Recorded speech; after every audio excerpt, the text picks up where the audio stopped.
Hello everyone, this is Venom Geek Media. Before we get started today, I'd like to give a thanks to my newly promoted Centurions, Heretical Cabbage, Jeff Hallam, and Nathaniel Mead. If you join at the Centurion tier, you will get access to the exclusive artwork that I create for the videos, as well as exclusive mobile phone screensavers. So consider clicking that join button and supporting the channel. Thank you so very much. Today, I'd like to actually talk about the Gorn. It's actually something that's quite interesting, because the Gorn have actually, despite their reputation, have actually appeared pretty seldom, and have had some pretty inconsistent incarnations. And so there's been a lot of different takes on not only what the Gorn are, but what their ships are. So in today's video, I'm going to really look at the different incarnations of the Gorn and the Gorn ships, and sort of see if they match up and make sense, and what aesthetic works best for the Gorn. So we'll start really with what we know of the Gorn from Arena, which is not much. In the original cut of Arena, we do not see the Gorn ship, it's just a light on the screen, and when we see the Gorn, all we can really make out, because it's a bloke in a rubber suit, is that it's a four-limbed reptile, which is about as useful as saying that we are a four-limbed mammal. It doesn't really narrow things down much. On that pure appearance, there's not really much we can take away from it. They're technologically advanced, with very similar equipment to the humans of the period. Now, we can observe some physical characteristics about them. Namely, they're quite slow, but very strong. So that does kind of create some interesting traits and does rule out some possibilities. So before I get onto the ship that ended up getting applied back into the episode with the remaster of TOS, I'll talk about the first real incarnation of a Gorn ship, and that was the Gorn ships from Starfleet Battles. Now these are very interesting because they're kind of reflective of the time. No one really knew what the rules and aesthetics were for designing Star Trek ships. So, a lot of these Starfleet battleships, they're very interesting, but they're also quite conservative in many respects. Looking at these Gorn ships, they look less like alien vessels, and just like other humans, another faction of humans or a civilian ship, which is, there's, kind of some benefit to that most of the time. I think it works very well because you then have to abide by a certain degree of logic, and it works very much in the favor of races like the Romulans and the Klingons, that they look like another faction of humans, but they are actually different. Here with the Gorn, though, it just feels incongruous, because we know that they're not even remotely like us. I mean, yes, okay, they're, intelligent beings, but biologically they're from a different family, completely different family, compared to, Vulcans and Klingons and Romulans, all of that. The Gorn are in a completely different evolutionary tree.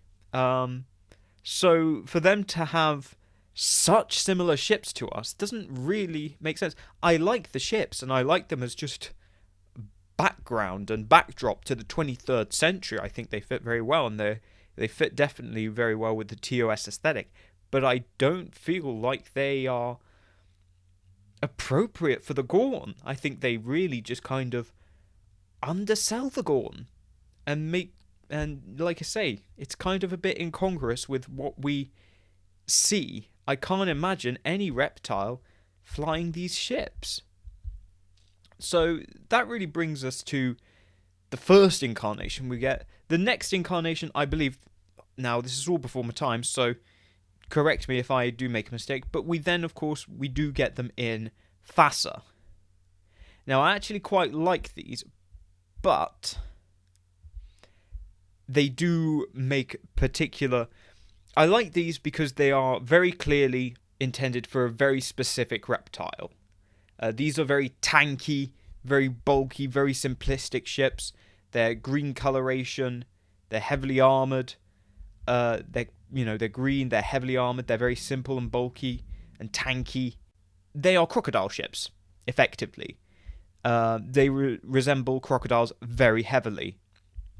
in terms of they go for a very tanky, unelegant, and very brutish. I think that works very well for if your Gorns if your Gorn are crocodilians, which I think is, given their behaviour in Arena, where the Gorn is very slow, it does work in terms of the Gorn is very tanky and bulky and strong, but he just waddles everywhere. And that's not just because it's a guy in a rubber suit. It does make sense as a Gorn ship. It's not particularly, inspiring, but in a universe full of inspiring designs where you've got striking, elegant ships like the D7 and the Constitution, you kind of don't have to do it. You kind of don't need to have the Gorn ship be anything particularly elegant. In fact, it kind of works in its favour that they're not. So, and I think if you say that the Gorn are crocodilians, it does match up quite well with both the ship and the actual creatures themselves. So I think it's quite a good take. And I feel like that actually gets extended into the Gorn ships of Star Trek Online, which they're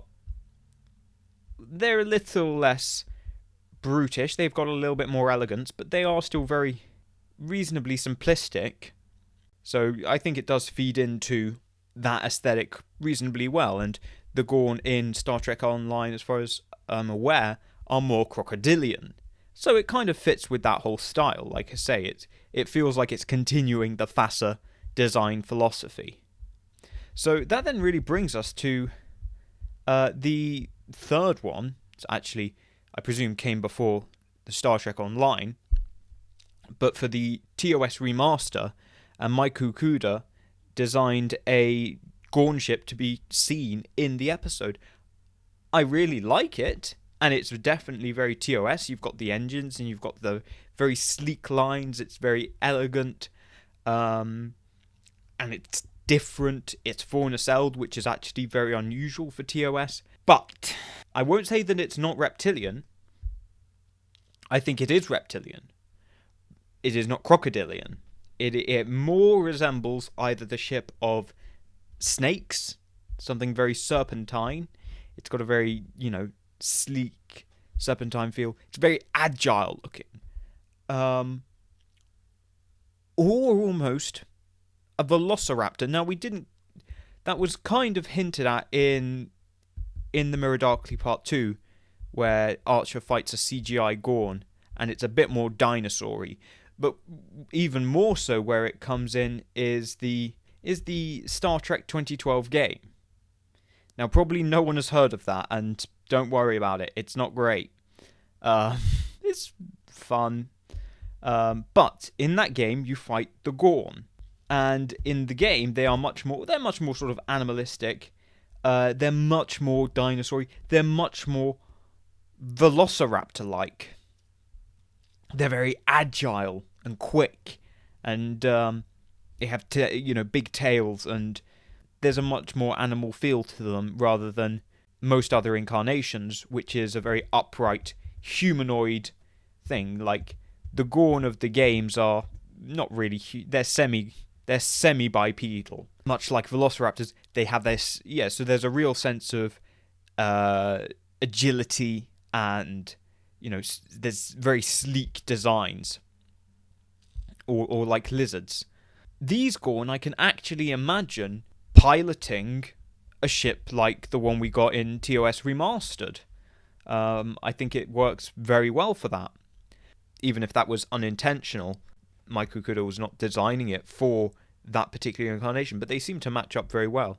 And so I think it's interesting because of how we have very different incarnations of the Gorn. While I think some have kind of taken primacy over the others, it's really a case of pick your poison. It's all, they all make sense, largely. I mean, even the Starfleet battleships, they're not very reptilian or Gorn-like. They don't really evoke their creators very well, but I think they're perfectly valid ships for the general universe of that period. They fit very well for that. And all the others very much evoke their creators extremely well. Now, sometimes it doesn't match up. So the ship that we see in the remaster of Arena, the very serpentine one, doesn't really match the Gorn that we'll see in the episode, but it does match other incarnations of the Gorn. And again, that just shows, I suppose, how the species can be interpreted, and thus how much you can interpret the ships. And it's just interesting seeing how much variation there is, how much variation you can have with what is supposedly a very simple concept. So I think it shows that you can have actually a reasonable degree of variety in not only how you portray your aliens, but then how the ships end up looking. But it's just more to say that actually it's interesting how you can see changes in an interpretation, and actually,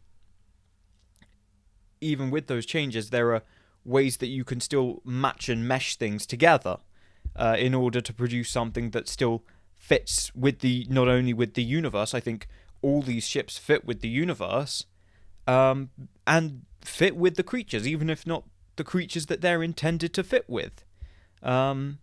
So those are really my thoughts. What are yours? Let me know in the comments below. Let me know which is your favourite iteration of not only the Gorn ships, but also which is your favourite presentation of the Gorn themselves.